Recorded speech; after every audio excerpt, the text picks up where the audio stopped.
Over the past 2 years, I've explored my fair share of abandoned buildings, but nothing quite compares to the night I ventured into an old, deserted mall with a close friend. It was late, and the place was locked up tight, so getting in wasn't straightforward. We had to think outside the box. Adjacent to the mall was a multi-story parking structure, also abandoned, and we used it to access the mall's roof. A 10-foot wall stood in our way, but we managed to stack random debris to climb over it. Once inside, we began our exploration, methodically checking every corner of the sprawling space. We spent hours wandering through the empty halls, soaking in the eerie atmosphere. The mall was enormous, and by the time we reached the ground floor, we thought we'd seen everything. But then, out of nowhere, we heard the faint crackle of a radio and noticed a faint light coming from one of the offices. Our first thought was security, so we decided it was time to leave. We quietly retraced our steps to the roof, but as we approached the exit, my friend froze. He whispered that there was a man up ahead, blocking our path. This man was dressed entirely in black, with no visible security badge, and he hadn't noticed us yet. We assumed he might be another urban explorer, perhaps taking a break, so we hid and waited for him to move on. But when we peeked out again, he was still there, only this time he was holding a metal pipe. That's when we realized something was wrong. He wasn't just hanging around. It felt like he was guarding the entrance. The way he stared in our direction sent chills down my spine. It seemed like there was some kind of activity happening in the building, possibly gang-related, and they didn't want anyone snooping around. We retreated to the second floor and hid in an old display window, completely out of sight. For what felt like an eternity, though it was probably only 20 minutes, we stayed there, hearts racing. At one point, we heard footsteps and the sound of metal scraping across the floor. Someone was on our level, and we had no idea if they knew we were there. My friend remembered there was another door on the roof that led straight into the parking structure, bypassing the man guarding the main exit. It was our best chance to escape unnoticed. We waited until the coast seemed clear, then quietly made our way through the back rooms toward the alternate door. When we got there, it was blocked by debris. Desperate, we started moving the debris as quietly as possible. My friend finally kicked the door open, and we sprinted across the roof. I have no idea if anyone saw us. I was too focused on getting out of there as fast as I could. Once we made it into the parking structure, we thought we were safe.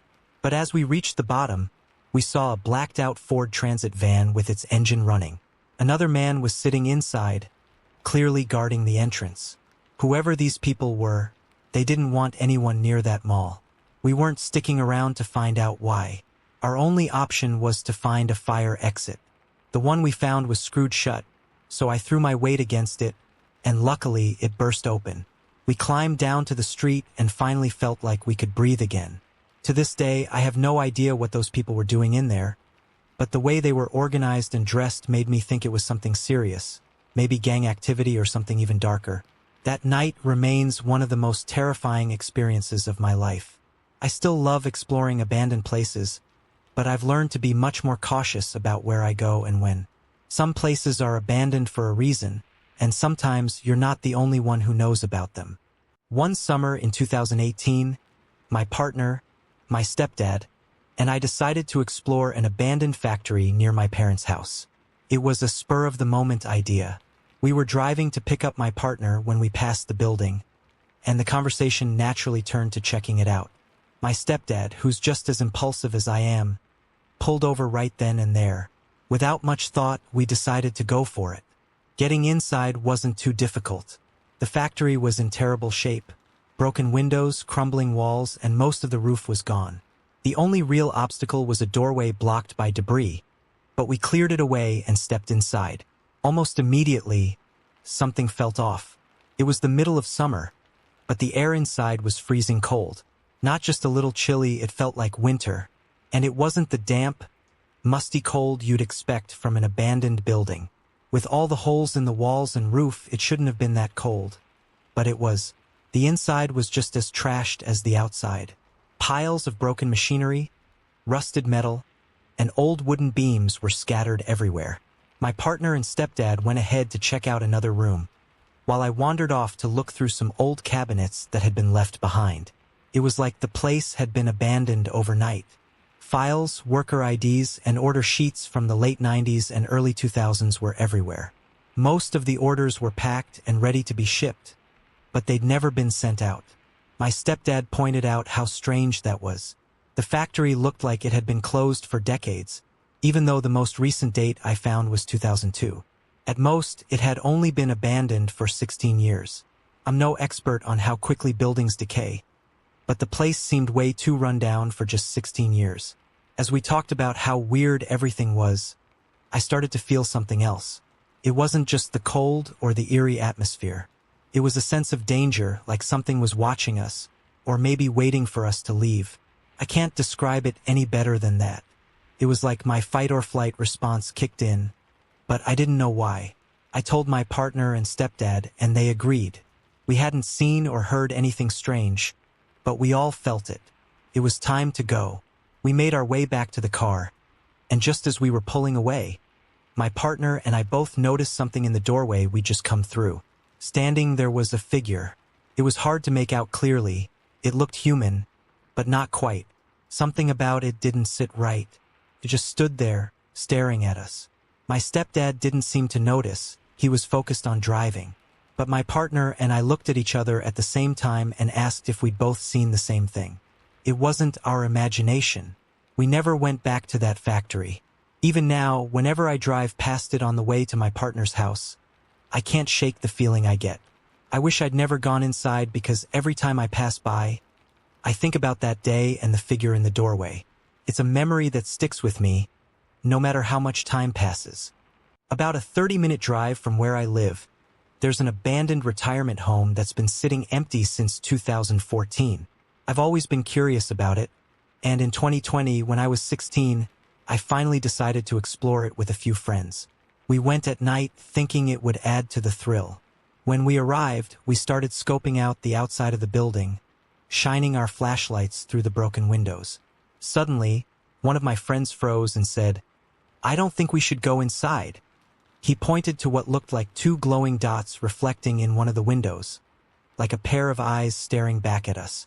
We decided it was too risky to go in at night and agreed to come back the next morning. When we returned, we checked the window where we'd seen the reflection, but there was nothing there. No sign of anything that could have caused it.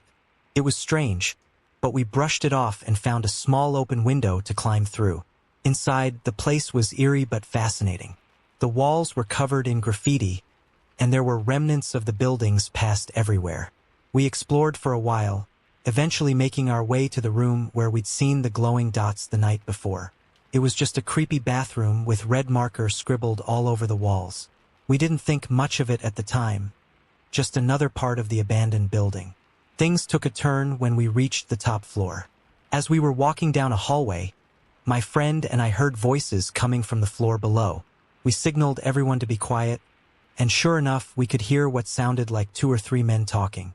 We wanted to leave immediately, but the building's layout forced us to go back down the same stairs where the voices were coming from. We moved as quietly as we could, but as we passed the room with the red graffiti, we heard the voices again. We bolted down the hallway and out of the building. As we walked away, we looked back and saw an old, scruffy-looking man standing in the window, waving at us. It sent chills down my spine. I didn't go back for a long time after that, but eventually, a new friend convinced me to explore the building again, this time at night. I reluctantly agreed, knowing the layout and not wanting them to go alone. We spent about half an hour inside before heading down to the basement to take a break. Right as we lit our cigarettes, we heard footsteps above us. We froze, terrified. The footsteps grew louder, and we realized someone was blocking our only exit. We stayed still, barely breathing, until the footsteps faded away. After what felt like an eternity, we bolted out of there and into the nearby woods. A month later, I saw a news report that police had found someone living in the abandoned building.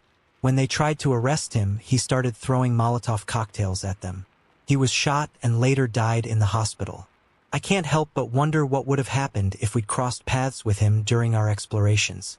A few days ago, something happened at work that still has me on edge. I work in construction, mostly in the office, but this time we were out in the field. My team and I were sent to inspect a building before it was demolished. The place was massive, and we were given strict instructions. No cell phones, no pictures, and no distractions. We had walkie-talkies to communicate, but that was it. My boss and the safety manager were upstairs doing technical work, so my friend Jane, a few other guys, and I decided to explore the lower floors. The building used to be an office, and it was full of old furniture, pipes, and random debris. We were goofing off, as young people do, when one of the guys, Brian, got a bloody nose during some roughhousing. Jane and I took him to the bathroom to clean up. We were in the middle of rinsing Brian's face when there was a knock on the door. I shouted, "Very funny," thinking it was one of our coworkers playing a prank. But when I tried to open the door, it wouldn't budge. I started yelling for them to let us out, but no one answered. Suddenly, all the stall doors slammed shut, one after the other, so hard they bounced off their hinges. The lights went out, plunging us into complete darkness. We were all screaming at that point. I clawed at the door, desperate to get out. Then, I felt something. A sticky hand crawling up the back of my hard hat. It wasn't a brush or a tap. It was deliberate. I yanked my hard hat off, and it hit the floor with a loud clatter. The sensation stopped, but the fear didn't.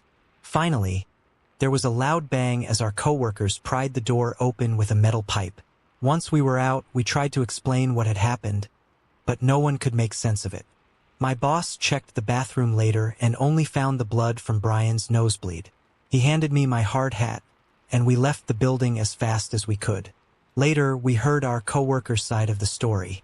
They said they'd seen a figure run between cubicles, and the lights started flickering. That's when they heard the stall doors slam and us screaming. They hadn't been near the bathroom when it happened, and they weren't the ones holding the door shut. One of the guys who pried the door open said he also felt something sticky brush his arm. This all happened so recently that I'm still shaken. I'm scared to go to the bathroom alone now, even at home. I always bring my dogs with me. I don't know what happened in that building, but I'm glad it's going to be demolished soon. I never want to set foot in there again.